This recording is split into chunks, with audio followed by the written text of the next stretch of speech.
I haven't been out all my life, but I did come out when I moved to California. I grew up in Utah, and Utah has a little bit, I would say, it's a less friendly environment. I was a domestic partner. It wasn't legal for us to be married. So my wife and I moved here. And I felt like, well, it's better than Utah, so I'm good. And I'm gonna it wasn't something I talked about. I didn't really bring my wife into the conversation initially until I was certain that, the leadership team that I was with was comfortable with that, because you never know.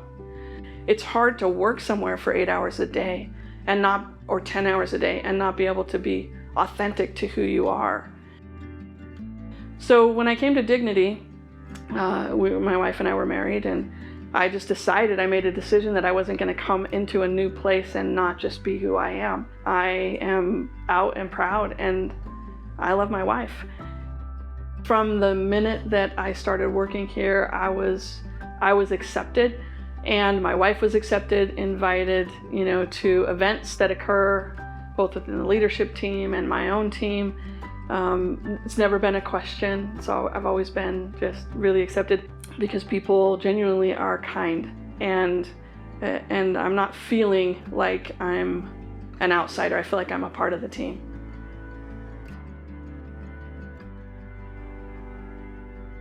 Because I'm so comfortable with my own sexual orientation, I feel like that allows other people to be more comfortable themselves.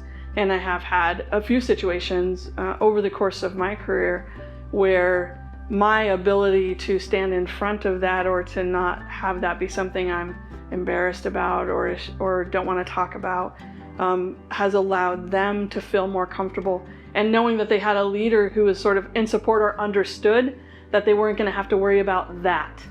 Whereas in other positions or jobs that they've had, that's something they would have to worry about. And that just makes me feel good. It doesn't matter what makes you tick. Everyone should be included. I don't see any other way. I have a passion for making sure that other people feel comfortable when they receive healthcare. So I made it my work to get us to that space. As we continue to evolve and become more inclusive, we're going to be working with our own teams to learn how to do that. Cultural competence isn't just instilled in everybody, and there are people who have pretty strong beliefs and biases, and we're going to have to break those barriers down as we move forward. But the goal is, come get your health care here. We care about everyone, and you're welcome.